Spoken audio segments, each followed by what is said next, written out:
I think I'm going to love it here.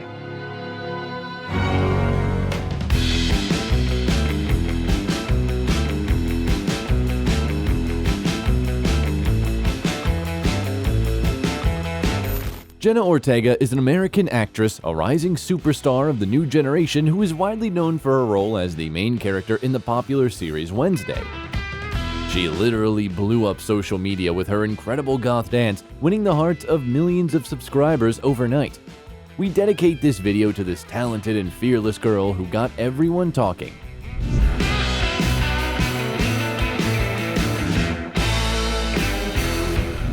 Wednesday Addams, how Jenna Ortega lives and how much she earns. Jenna Marie Ortega was born on September 27, 2002 in the California resort town of La Quinta on the Coachella Valley to the family of a successful businessman of Mexican descent and a nurse with Puerto Rican roots. Natalie and Edward Ortega got married at a very young age and immediately decided that their family would be big and close-knit. And their wish came true. 6 charming children soon cropped up one after the other. Mariah, Isaac, Mia, Jenna, Alaya, and Marcus grew up surrounded by love, attention, and a healthy family atmosphere. Because of such a pleasant family dynamic, Jenna's talent manifested itself at an early age. By 6, the girl knew that she would become an actress and nothing else.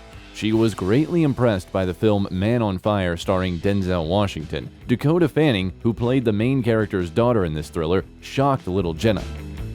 Her mother, in turn, showed consideration for this impulse and recorded a video with her daughter, which she then posted on Facebook. Word of mouth brought the news of the artistic girl to a casting agent, and he immediately contacted the Ortegas. At the same time, the expert did not immediately promise them mountains of gold, offering to start acting in a commercial. So Jenna first appeared on screens in an advertisement for Colgate toothpaste, talking about the importance of oral hygiene in a relaxed manner. She also appeared in TV commercials for McDonald's and Burger King. After 2 years of auditions, the first offers for film and television roles finally started to come in. Jenna's debut was working in episodes of the TV series Rob with Rob Schneider as the lead, CSI NY, and Days of Our Lives. In 2013, came more experiences as she starred in feature films, including James Wan's Insidious Chapter 2 and the superhero movie Iron Man 3. In the latter, Ortega played a small role as the vice president's daughter, but it was a confident step into the future. Then, the young actress starred in the miniseries Dead Time Stories, the family comedies The Little Rascals Save the Day, and The Cookie Mobster, the series Rake, Know-It-All Nina, and several others, and voiced the animated series Over the Garden Wall. But her first major role was in the television series Jane the Virgin, where Ortega played the main character as a child. Bien. Ahora haz que se vea como nueva otra vez. Vamos, anda, trata. I can't. Así es. Nunca puedes volver atrás, y eso es lo que sucede cuando pierdes tu virginidad.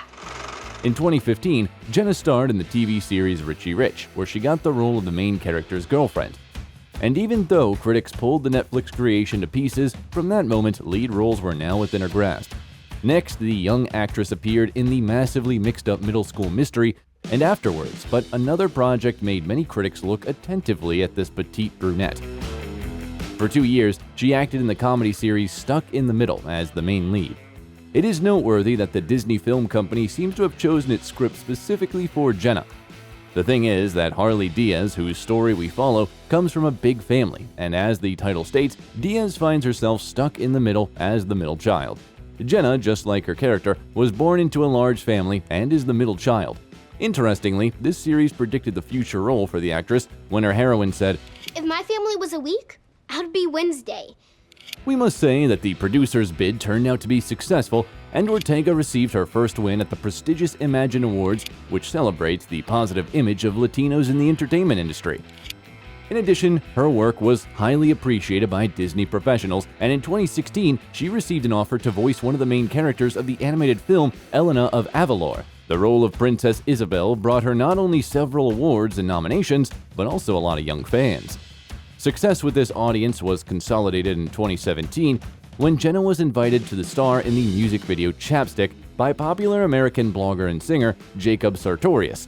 Besides the video being very emotional, tender, and cute, it received considerable support in the media and gained great popularity. At the same time, rumors about the relationship between Jenna and Jacob were gaining traction among the public. It is unknown for certain whether this relationship was reality or fiction made up by PR people. On the list of the young talent's potential boyfriends were actors Isaac Presley and Asher Angel. Nevertheless, the girl herself denied all the relationships attributed to her so far. In general, she guards her personal life zealously and asks her fans to be understanding of that. In 2018, the film Saving Flora with Jenna in the lead role was released. Bend down, Flora. Come on, girl. There you go. Oh. It's a little rocky, so move around.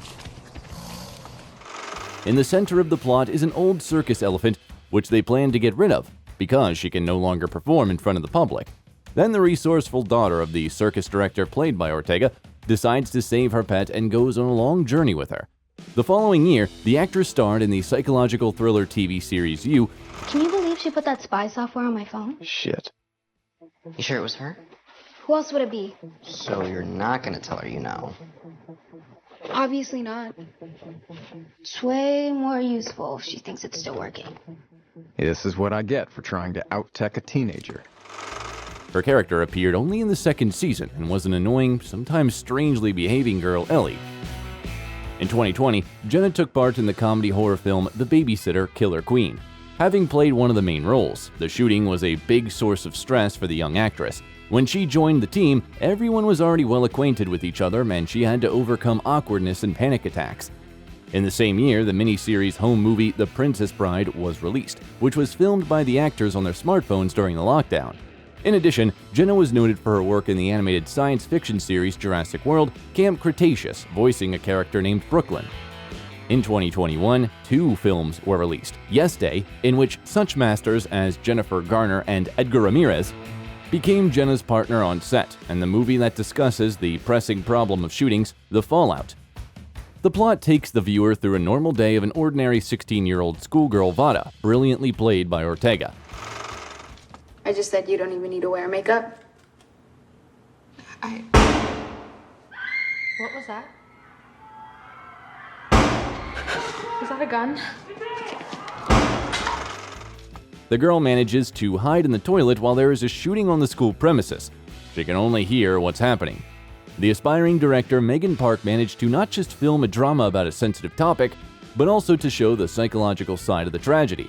The crime itself takes up relatively little screen time, while the open question of how can a child cope with the horror they experienced takes focus. The film makes you think about the topic of post-traumatic stress syndrome, which isn't fully discussed in society.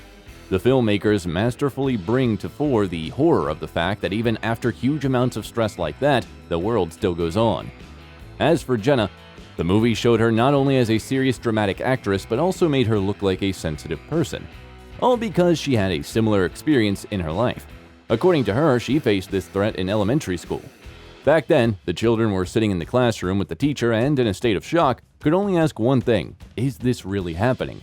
At the beginning of 2022, horror fans were not only pleased with the return of the legendary film Scream, but also Ortega's excellent work in it.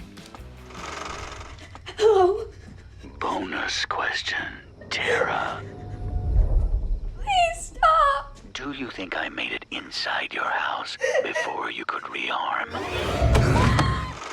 She received a prize from the MTV Movie and TV Awards for Best Scream. The viewers had clearly longed for a high-quality slasher movie, which was reflected at the box office. With a budget of $24 million, the horror movie collected $140 million worldwide. In response to that, the filmmakers immediately announced the launch of the 6th part, which is scheduled for release in the spring of 2023. Jenna Ortega will reappear as high school student Tara Carpenter and will continue to escape from the chilling ghost face. This time, the film will take place in New York instead of Woodsboro, which should add even more dynamics and colors to the plot. Jenna is so convincing in these roles that in March 2022, another horror film with her participation was released. The American-Canadian film X, in which the actress played a lead role, was positively received by both critics and the audience, winning its fan pool. Although the film's success apparently wasn't enough for a sequel, in July another film with the actress was released.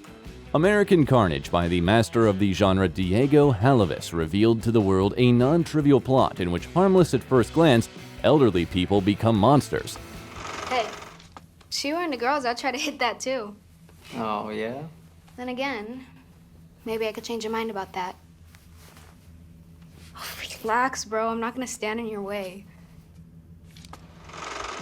In November 2022, Tim Burton's new project Wednesday made headlines. Since you've abandoned me here, I've been hunted, haunted, and the target of an attempted murder. Nevermore, I love you so. The first season of the series showed the most successful start in the history of English-language Netflix shows. In the first week, the number of streams was 341.2 million. The role of Wednesday Addams was not easy for Jenna. Tim auditioned hundreds of applicants for the role and approved the actress only after she was able to show her remarkable acting talent. By the way, it happened remotely because the actress was filming in New Zealand. To the online edition, the girl came in the image she was shooting in, with a huge cut, glycerin sweat on her face, and fake blood on her hair. It was very important to the director that the main lead was similar to the actresses of silent films and could express strong emotions with just her eyes. On the set, he demanded that the girl behave as if she were a mannequin and harassed the makeup artist by checking the heroine's perfect pigtails almost with a ruler. Sometimes he lost his temper if the hair, in his opinion, didn't lie flat enough. Then he would take away the comb and make her image perfect himself. But Ortega wasn't born yesterday. She fearlessly entered arguments with the master about the role. Even mature Catherine Zeta-Jones, who played Morticia Addams, was amazed at the persistence and moral courage of the young actress. Jenna refused to use body doubles and for the role, learned to fence, shoot arrows, and play the cello.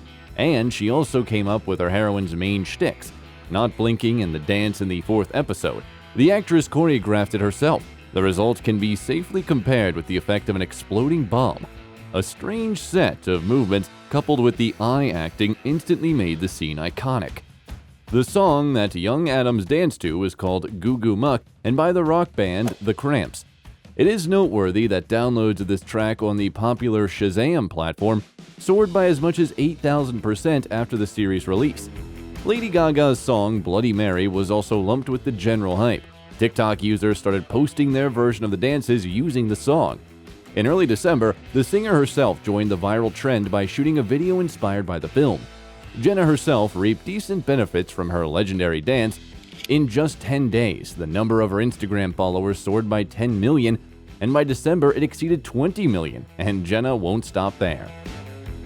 In 2023, the comedy melodrama Miller's Girl will be released, in which Jenna plays opposite Martin Freeman. It will be followed by the film Finest Kind, which gave the actress an opportunity to work with such an unsurpassed professional as Tommy Lee Jones. And again, it will be a thriller. Just a glance on Jenna's filmography will show that she feels a special type of love for this dark genre. The actress admits that she is fascinated by the dark world of thrillers and horrors. She explains this by the fact that she is attracted to repulsive things and events that, on closer inspection, turn out to be something completely different. And shooting in bloody horror movies helped her overcome being a scaredy cat. One day she revealed her little secret to the press, saying that as a child, she dissected dead animals that she found in the backyard of her house. By the way, Jenna continues to live in the same house and has not yet acquired her own villa on the beach or a fashionable penthouse in New York. But her whole life is ahead of her, and as of now, the girl has accumulated $3 million in her account. Given the huge hype accompanying the release of Wednesday, we can expect that the payouts of the rising star will increase. The actress's current rates are not disclosed, but it is known that the leading actors in such Netflix projects receive an average of $40,000 per episode. In case of demand for the series, they can increase up to $300,000. Income is generated not only by filming movies and TV series, but also by advertising contracts. One of them came to Jenna thanks to her diligence. From the age of 14, she kept a diary where she wrote down the advice of makeup artists and hairdressers who worked with her. The records concerning the skin and hair health got the marketers of the cosmetic company Neutrogena very interested and served as a reason for their long-term cooperation. In addition, this experience prompted the young star to try herself in a larger project. In 2021, Jenna made a name for herself as an aspiring writer. Her book titled It's All Love is already selling like hotcakes. The work is basically a selection of inspiring excerpts from the actress's life, which are presented simply and positively. The book's leitmotif is, for every downfall in life, there's a rise, and there is always an opportunity to change the reality for the better. Fans are amazed and delighted by the fact that she wrote it as a 17-year-old teenager. In 2018, the girl shared on Instagram the happy news that she received a driver's license. Then she said that all she needed was a car. But now, Jenna has her own small car park. It includes the legendary German Audi Q3 crossover in black. And there are also reports that Ortega owns a BMW M235i, the price of which averages $45,000. In addition to filming, Jenna turned her attention to acute social problems. In particular, Jenna is an ambassador of UNAIDS, the UN program to combat the spread of HIV. In addition, she protects people from discrimination based on nationality and supports children with cancer. Jenna Ortega is a rising star who is extremely interesting to watch and who undoubtedly has a great future ahead of her. She is lively, talented, and promising. However, due to the rapid rise of her career, the girl was deprived of a regular childhood and school shenanigans. Now, Jenna is very regretful that neither the prom nor the turbulence of adolescence happened to her. This is the price for popularity and success. But at the same time, she hopes that she can direct the unspent energy and emotions into creativity. In her youth, Jenna dreamed of becoming the first female president or astronaut. Perhaps one of these wishes will come true soon, albeit in movies. And have you already watched Wednesday? I think you could have held on the last image a little bit longer. That's what I was thinking. How Michael Douglas lives and how much he earns. Michael Kirk Douglas was born on September 25, 1944, in the young acting family of Kirk Douglas and Diana Dill. The boy was born in New Brunswick, New Jersey, but soon the family moved to New York. 2.5 years later, Michael had a younger brother, Joel. The family lived in a one-room apartment in the Greenwich Village area.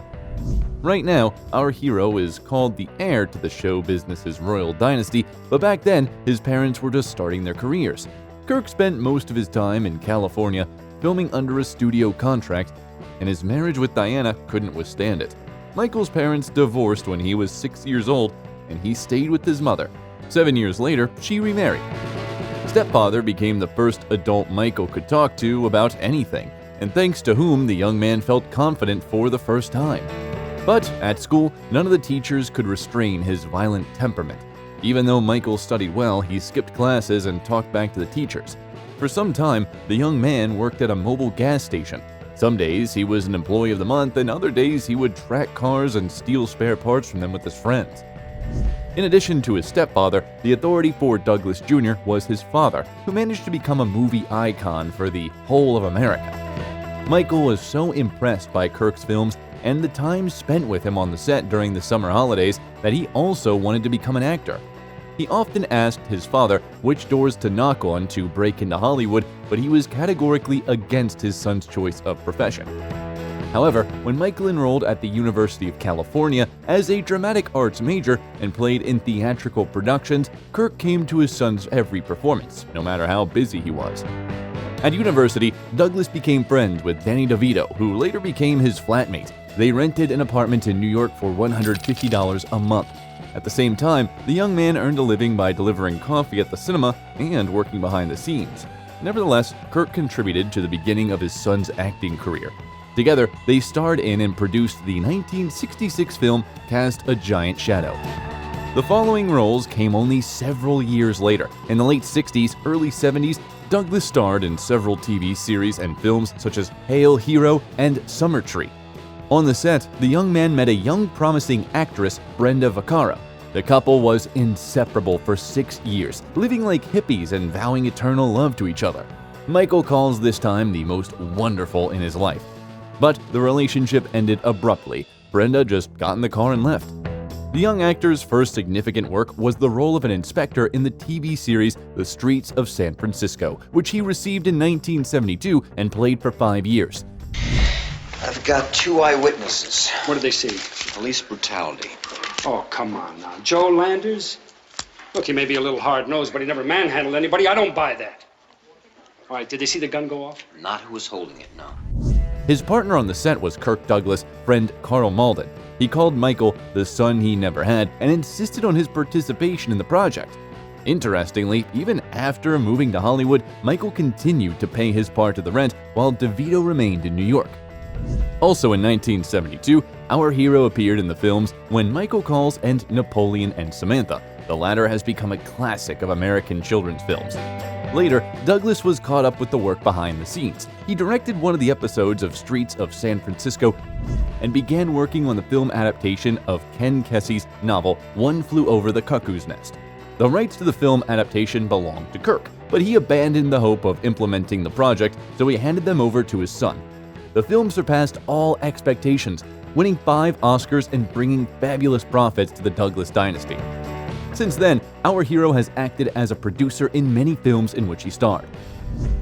In 1977, Michael married the daughter of an Australian diplomat, Deandra Luker, and a year later they had a son, Cameron.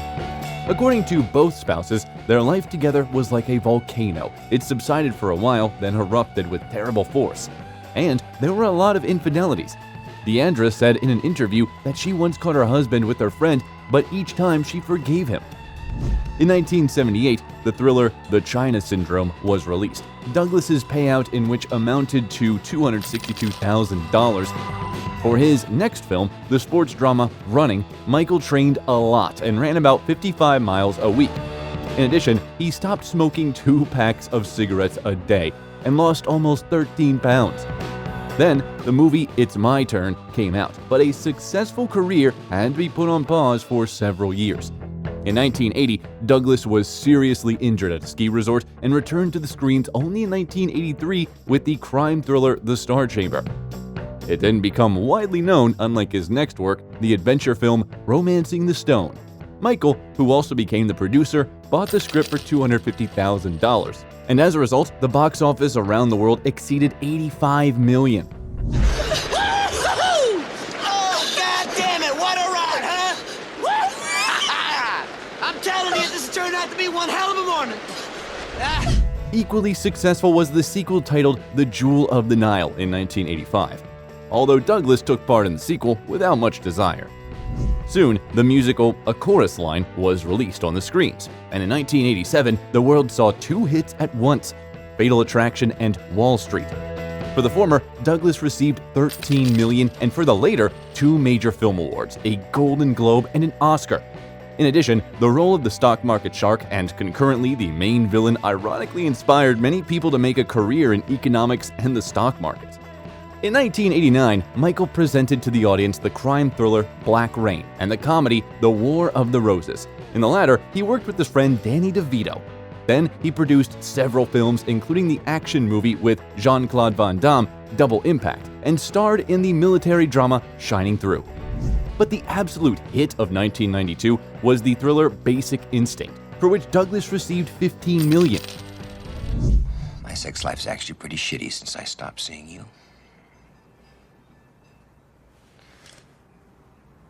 Started developing calluses. According to Michael, shooting the sex scene with Sharon Stone was torture because they had to repeat the choreography for 10 hours of the shooting day for 5 days in a row. In addition, the actor forbade shooting himself naked from the front. By the way, he performed almost all the car stunts on his own. The role of the detective from Basic Instinct became one of the brightest in Douglas's career. But he didn't get stuck in one role. In the next movie, Falling Down, he appeared in the image of an average guy who cannot stand the injustice of the world. To participate in the project, Michael canceled a family vacation and later called this role his favorite. Then, the actor added several roles to his filmography in the films Disclosure with a payout of $12 million and American President. While working on the latter, Douglas discovered a distant relationship to U.S. President Richard Nixon and both Bush, and the payout amounted to $15 million. His intuition for hits didn't let the actor and producer down. Each of his next projects was a great success. For example, the adventure film The Ghost and the Darkness and the thrillers A Perfect Murder and The Game, for each of which Michael received $20 million. Oh, no, you've got to be kidding. What is happening? This is what I was trying to explain to you. This is a game. Meanwhile, big changes were taking place in his personal life. Since the mid-90s, their marriage with Deandra was a conformity, and they just couldn't agree on the terms of the divorce. Even the marriage contract didn't make the task easier because Deandra wanted to increase the amount of compensation and Michael wanted to reduce it. At the same time, he was invested in a new relationship. In 1998, at the screening of The Mask of Zorro, he saw Catherine Zeta-Jones and was so fascinated by her that he immediately declared his desire to become the father of her children. Later, the actress would admit that she immediately fell in love with him, but didn't want to have an affair with the taken man. However, 6 months after they met, they would spend hours on the phone talking about everything in the world. After that, the relationship developed rapidly. On New Year's Eve of 1999, Catherine was already pregnant, and Michael offered his beloved a long-prepared ring with a 10-carat diamond surrounded by 28 smaller stones. Its cost is estimated from $1 to $2 million. The actor's first wife then, without sarcasm, told reporters that he would have to change his religion to one where polygamy is allowed. But Douglas was already ready to agree to all Deandra's conditions. So in 2000, he paid her $45 million and left her a mansion in Beverly Hills, as well as half of the estate in Majorca. By the way, Michael tried several times to find a buyer for his luxury property, but since the ex-wife remained the co-owner, he took it off the market. In August of the same year, Catherine gave birth to their first child, Dylan Michael, and in November, they had a gorgeous wedding of the year, which cost the actor $2 million. However, $1 million was covered because the magazine OK paid for an exclusive photos from the magnificent celebration. Interestingly, Michael and Catherine were born on the same day with a difference of 25 years. Personal affairs didn't prevent Douglas from actively acting and producing. So, in the same year 2000, he presented the movie Wonder Boys and together with his young wife appeared in the thriller Traffic. These two projects brought our hero $15 million. This was followed by the films One Night at Nicole's, Don't Say a Word, The In-Laws, and It Runs in the Family. The latter involved representatives of 3 generations of the Douglas family, Kirk and Diana, their son Michael, and grandson Cameron. In 2003, the family of Michael and Catherine welcomed their daughter Caraceta. After her birth, the celebrities moved to Bermuda, where our hero's mother is from. For more than 10 years, the couple lived in a quiet life, leaving only for filming, and the children didn't even know what their parents were doing. Their daughter recalled that as a child, she was sure that the main occupation of her dad's life was to bake pancakes for breakfast and please mom. The couple still owns this cozy nest, although they tried to sell it in 2019 for $10.6 million but changed their minds. After a short break in his creative activity, Douglas returned to the screens in 2006 with the films The Sentinel, You, Me and Dupree, and a year later presented the comedy drama King of California. Then came the movies Ghosts of Girlfriends Past, Beyond a Reasonable Doubt, Solitary Man, and the continuation of the 1987 drama Wall Street, Money Never Sleeps. You're the ninja generation. No income, no job, no assets. You got a lot to look forward to. A busy period in his career again coincided with the vicissitudes of private life. His eldest son Cameron was a drug addict, and our hero had to forbid him to approach his family. In 2009, Cameron was accused of smuggling, which led him behind bars. By the way, Michael himself also suffered from addiction and in the 90s received treatment in a rehab clinic. His son also managed to get over a dangerous addiction, and Catherine Zeta-Jones at that difficult time became a real support for the family. But soon, another misfortune struck them. In 2010, Michael was diagnosed with laryngeal cancer. Catherine did everything to help her husband heal, but soon she couldn't stand the stress, and she started showing signs of bipolar disorder. Her periods of incredible activity were replaced by the deepest depression, and Michael didn't take his wife's problems seriously at all. These events almost put an end to their union, and they seriously talked about divorce, but still managed to make up. In 2012 to 2014, such films as Haywire and So It Goes, Beyond the Reach, and the biographical drama Behind the Candelabra were released. In the latter, the actor played the legend of American show business pianist and entertainer Liberace. And this role became a real gift for him after his illness. He trained for a long time, recreating the voice of his character and studied his piano playing technique. Also during this period, the actor starred in the comedy drama Las Vegas, along with Robert De Niro and Morgan Freeman. It's just winding up a little too fast, and I'm feeling old and alone. In 2015, Michael joined the Marvel Cinematic Universe playing the role of Hank Pym in the movie Ant-Man. He appeared in the same image in other projects, Ant-Man and the Wasp, Avengers Endgame, and the animated series What If. In addition, during the period, the actor starred in the action movie Unlocked, the thriller Animal World, took part in the voiceover of the children's series Green Eggs and Ham, and presented the series The Kominsky Method. For this comedic role, which is rare for him, Douglas received another Golden Globe. Why? It is fine. Which is what I said. No, you said it with an attitude. No, you said fine. Forgive me. Fine. Jesus, let's just order. Fine. In addition, our hero worked as a producer on the prequel to One Flew Over the Cuckoo's Nest. The series rashade about a psychiatric hospital nurse. At the end of 2018, Michael Douglas's star was unveiled on the Hollywood Walk, dedicated to the 50th anniversary of his career. The actor admits that only work helps him keep in shape and to be fit, and he has a lot of projects.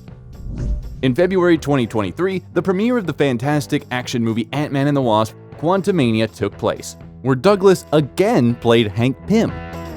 The filming of the series, Franklin, about American President Benjamin Franklin, has already begun, and work is underway on a historical series about the relationship between two other presidents, Reagan and Gorbachev. Neither age nor illness affected Douglas's intelligence, and he was still surprising others with his ability to instantly remember the names of people he sees for the first time, and to notice the slightest nuances that distinguish the manner of the interlocutor's behavior. He loves golf and Formula One, and also does a lot of charity work. As the UN peace envoy, he is on a mission to draw the world's attention to nuclear disarmament and the protection of human rights. Philanthropy Douglas's family affair. Through the registered fund, they send money to various organizations.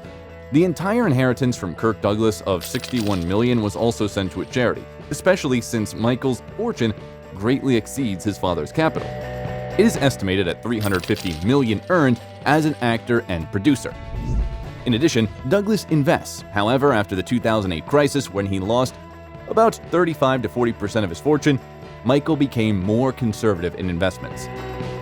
Douglas owns a valuable real estate portfolio with assets all over the world, which he gradually sells for his own benefit. He owned a plot of land with an area of more than 12 acres in Westchester County, New York, which he bought in 2015 for $11.3 million and sold in 2019 for $20.5 million.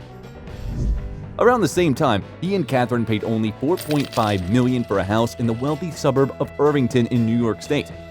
The 3-story Georgian mansion has 8 bedrooms, 12 bathrooms, several living rooms and dining rooms, an indoor swimming pool, and a picturesque view of the Hudson River.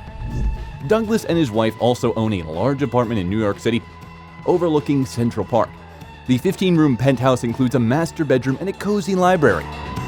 In 2021, the property was put up for sale, but apparently hasn't found its buyer yet. The actor can rarely be seen in commercial advertising. The exception is the German electronic stock trading company Comdirect. But the most interesting one is the 60-second video for the FBI, in which Michael appeared as his character from Wall Street. It is known that Douglas owns cars of different brands and times, from vintage to modern, in particular the Mercedes-Benz Army-type car and the Toyota Prius. Now, the Douglas acting dynasty is continued by Michael's eldest son, Cameron, but so far his films haven't enjoyed great success. And which movie with this actor do you like the most? Okay. Okay.